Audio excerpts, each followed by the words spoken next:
Hello and welcome to your Grow Groups this week. My name is Jessica Sachs. I'm the director of Grow Groups, and it is so good to be with you gathered in your groups as we're beginning this new series, Full to the Brim.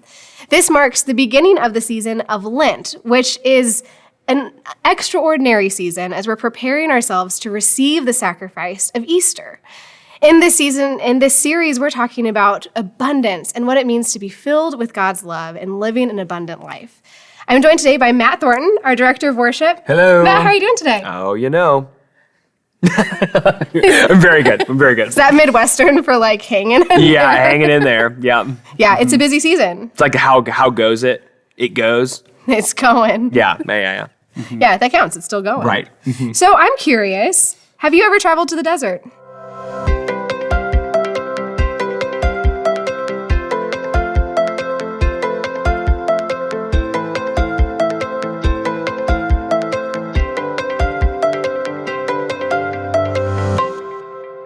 Yeah, we went to Utah on a trip. I've talked about this a couple times in these videos, but yeah, we went to Utah, did the whole desert thing out there. It was really, really awesome. We got to do like Arches National Park and all the big five in southern Utah. So the national parks are honestly like a new thing for me. Like it's not something that our family was really into. We were more into we were a resort family. And so, yeah, but I've met all these friends that are like, I've been to cool places where nature did cool stuff. Yeah. And I'm like, oh, I have no idea where all these places are. Yeah, it really feels wildernessy out there. Like you understand wilderness differently when you go to Bryce Canyon was one of the other ones. And I mean, it's so cold up top because it's like 8,000 feet.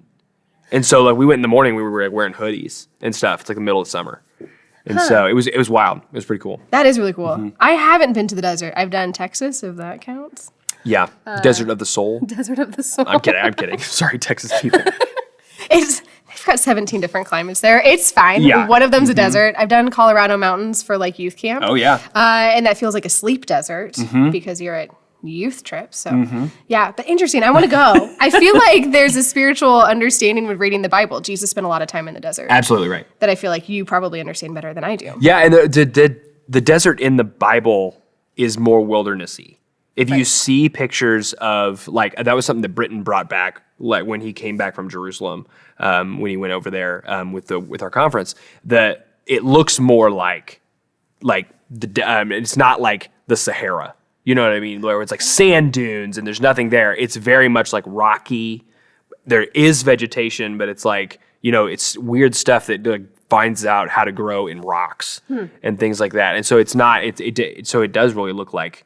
The wilderness is a much better word, I think, than desert. But yeah, but you get the same vibe. Yeah, that's really cool. So this week we're talking about Jesus being in the desert, Jesus being tempted in the desert when he retreated on his own. So what are the desert spaces that you see in your community?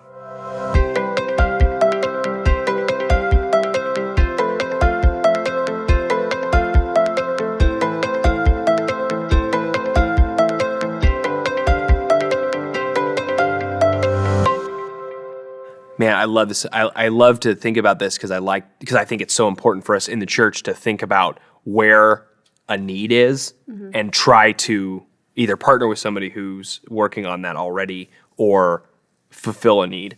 I think it's such a radical, important part of Christianity. I took a class last year and they talked about Emmanuel Cleaver III taught it, and he did a whole thing on food deserts. And talked about how Kansas City is one of the worst places for food deserts in the nation, where there's no supermarkets within driving distance or especially walking distance of most people. And so I think about those deserts for sure. But yeah, I think even up here that can be something that you see people I'll share one. We don't have any sidewalk in Flatwoods. There's no sidewalk. Don't. Yeah. There is a transportation desert in Flatwoods. Yeah. I always think that's really interesting. There's no sidewalk. Yeah. How can you walk to get food? Right. Safely. Or how can you walk to the bus? Yeah. Safely. Absolutely. I lived in Dallas for a summer, and we served in a very urban community that we would drive in every day to site. And I remember thinking the only place we could stop for food was McDonald's. And compared to like buying food from the grocery store, it's more expensive. It is awful for you. It's not something that you can take home and store up in any way. Right. But that was our only option, which we were annoyed, but we could go home. But the community there couldn't. That's right. But they couldn't at all. So that's a very true point. Thank you for bringing that up. I think our homelessness population feels like a desert here too, because I've had a hard time even piecing together like where are shelters or who is equipped up here, and I don't feel like we have it to even create like safe spaces for people to just be, especially in the middle of the winter. Yeah. It's been a harsh year to not have a home, and that's almost full on tundra at that point. That's right. Yeah, I've even with those blessing bags we made a few weeks ago, we handed out. It just feels like it feels like such an insurmountable situation.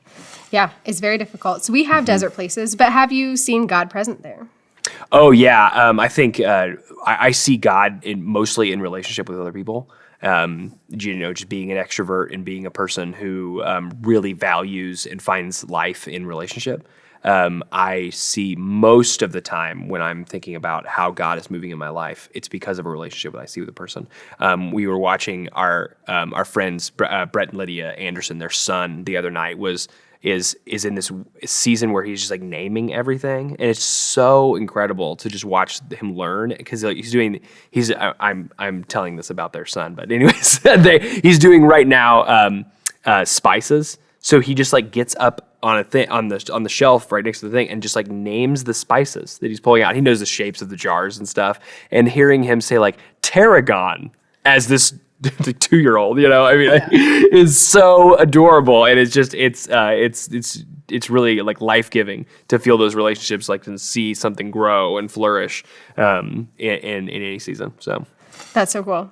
Yeah, God is present. God is moving in the midst. That's incredible. Absolutely. And even in like silence too. Like I think about like when I don't have relationships or when I don't have somebody there with me, I can still feel that, and I still feel some of that residual connection with people and connection with God that kind of holds me through those seasons of like stillness or aloneness.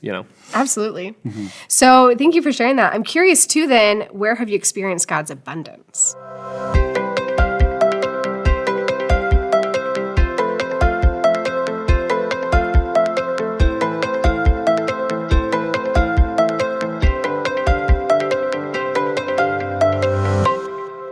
I think I feel that the most in relationships. Yeah.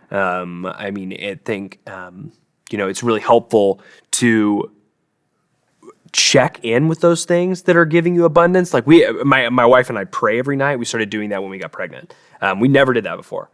We would never pray together like out loud. And so naming some of those abundance areas helps you to see some of those.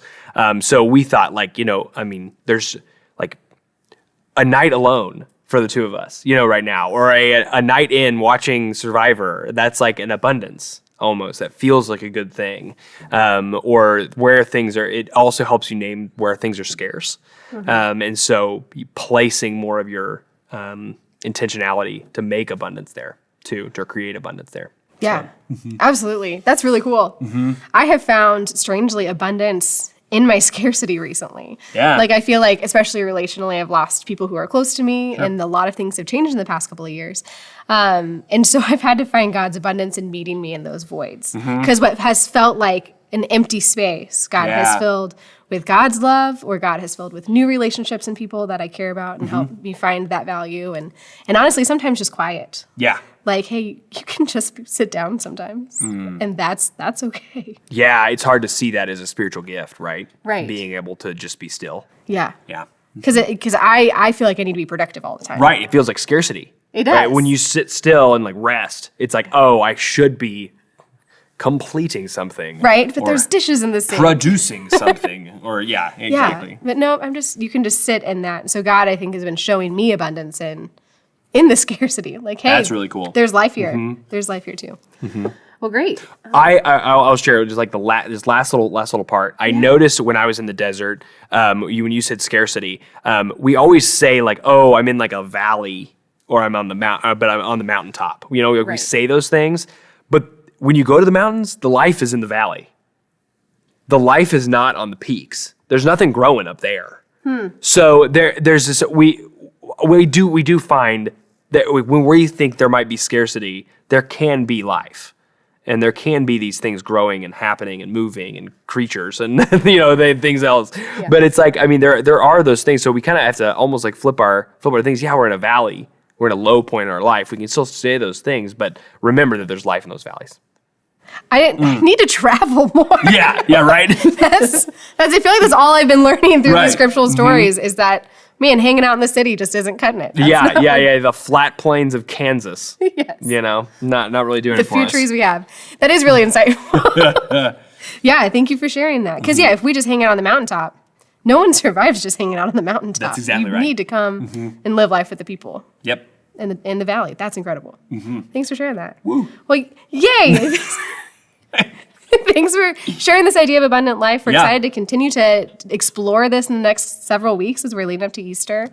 We're praying for you in conversation with your grow groups this week and through this entire series as we find what abundant life looks like. And a lot of times, like Matt said, that's together. And so, you're doing great things together as a community. So we're prayerful for you, and we can't wait to see you next week.